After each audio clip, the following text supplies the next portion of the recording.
So I guess what's going to happen today is the video is going to start with video and then the video part is going to disappear, but it says it's still recording. So I'm going to go ahead and talk even though I don't see a video. So today I am talking about grains in general with a little bit about wheat. And then tomorrow I'm going to bring in the story about the wheat. Here I'm going to talk about my personal history with food and how I progressed to where I am now, which is really minimizing the amount of grain that I eat. So I've been working on food and eating healthy food for years, and I don't even know how many years ago it was now that I was reading a book, um, Wheat Belly, and it's by William Davis. And so I was reading this book, and I'd probably heard this other times before that, but I didn't really get it until I read this book. And he was talking about grain in general and wheat in particular. But the part that really hit me was about grain in general. So, grain is carbohydrates. All grains are pretty much all carbohydrates. I mean, there's fiber in there, but that's considered carbohydrate as well. So it's all carbohydrates. And particularly when the grain has been processed and ground into flour, it's very quickly going from whatever form it's in into blood sugar. So grain is all carbohydrates and it goes to blood sugar relatively quickly, particularly when it's processed. So you wind up taking blood sugar and bumping it up really high. Not as much as if I were eating that same amount of sugar, but lots of grain products also have sugar in them. So anyway, when eating grain, grain raises blood sugar.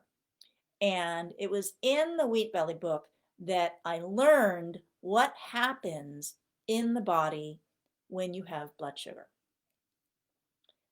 So blood sugar, I talked about a couple of days ago where I was talking about blood sugar management and insulin resistance and type 2 diabetes and all that stuff. And I said there that blood sugar glucose is toxic. And so your body does everything it can to pull the blood sugar, the glucose, out of the blood as quickly as possible. And that you only have 2 tablespoons, two teaspoons, or whatever the amount is of glucose in the blood at any given time. So let's talk a little bit more about what I mean when I say that glucose in the blood is toxic. We need it, obviously, because that's how the glucose gets to the cells so that they can have energy to do everything they need to do. But you want very limited amounts because anytime you have glucose in the blood, it can cause damage to the cells. So you can take a molecule of glucose and attach it to a protein, and it causes damage to the protein. And you can take a molecule of glucose and attach it to a molecule of fat, and it causes damage to the fat. So glycation is the word. When I take glucose and attach to a protein, it's called glycating the protein, and it damages the protein. It makes it so the protein doesn't work properly. And when I glycate the fat molecule, it causes damage to the fat molecule. So it's like our bodies are made of proteins and fats. So if I have a large amount of glucose in my blood all of the time, it's going to be damaging, glycating the proteins and the fats that are the structures of my body. So anytime there's glucose in the blood, it's going to be glycating proteins and fats around it and doing damage. That's just part of normal health metabolism. And the body can go around and repair some of that. But if there's large amounts of sugar in the blood all of the time, like when I eat sugar all day long, bread all day long, then there's constantly high concentrations of glucose in the blood. So you're constantly having the damage of glycation that's happening to the proteins and the fats in the body, which makes it so the body is not able to work properly. So here's an example of what can happen with glycation of proteins. So it's like on my arm is made up of a whole range of proteins that make collagen in the skin and all that stuff. Okay, so it's like when people are older, their skin is more fragile. So if I pinch up on the skin of my arm and I let it go, it bounces back quickly. It just goes back to looking like I didn't pinch it up, right? In a lot of older people, if I were to pinch their skin up and I let it go, it would stay tented up in the way that I had pinched it, because there has been damage over time to the protein structure of the skin, so that it's not as resilient, it's not as healthy. So imagine I have all these glucose molecules in my bloodstream, and what's it going to glycate? Maybe it's going to be glycating the walls of my blood vessels, my arteries, right? Causing damage so that they're not as flexible, they're not as strong.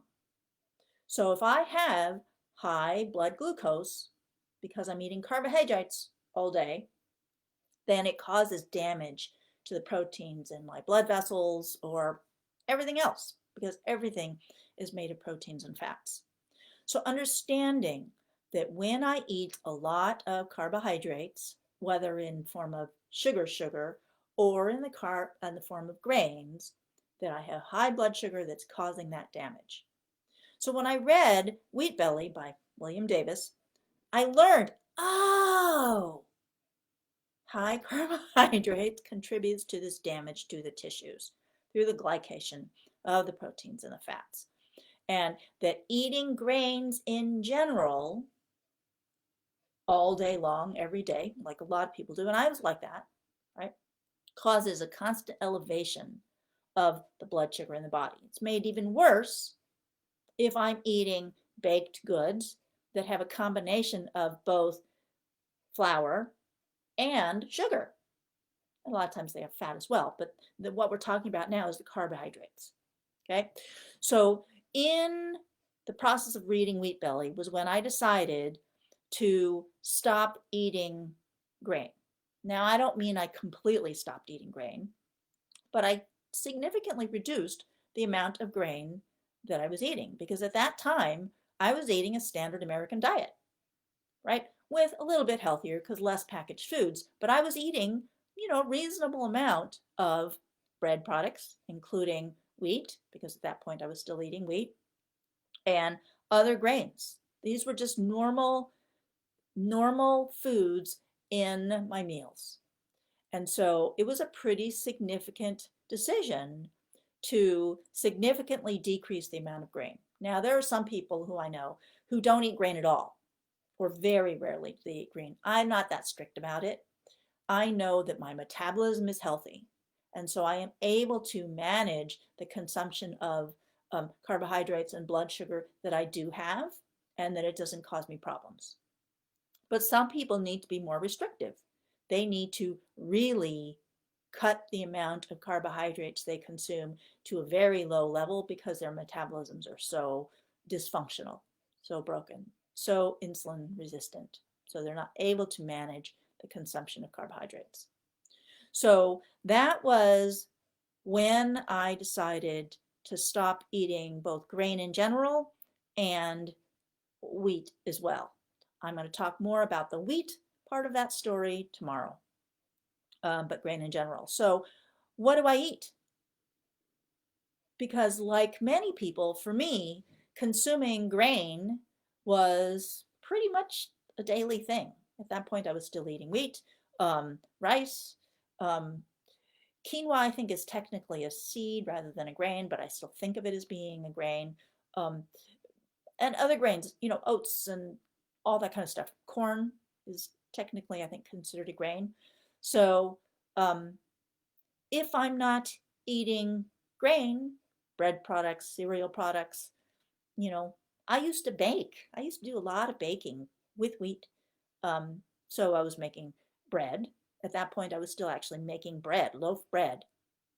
And I was making cookies and cakes and things like, all those things that are so normal for the way a lot of people eat. I mean, if we look at the US food pyramid, food guidelines, right? The whole bottom of the pyramid, the most amount of food in terms of, meats and vegetables and, fats and grains, most of the food in the food pyramid is grain. We are told that we need to eat these foods all day, every day to survive. So I was like that. So what do you eat instead? The process of cutting out or significantly reducing the grain for a lot of people is the hardest adjustment that they have to make because it's such the foundation of their intake. So now, I eat a lot of vegetables and I eat a pretty significant amount of meat and eggs and, animal products. And I don't miss the huge amount of grain consumption. I certainly don't miss the bread that I used to eat before.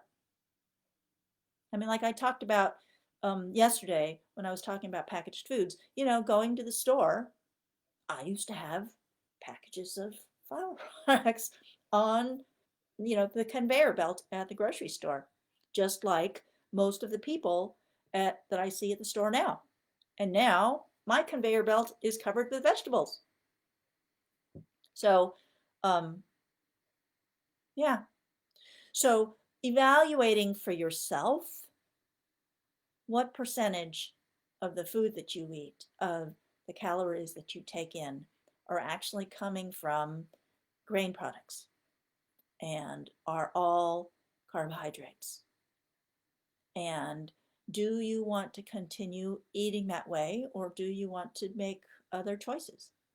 Now, if I have grains now, much, much less of it is in the form of any kind of flour.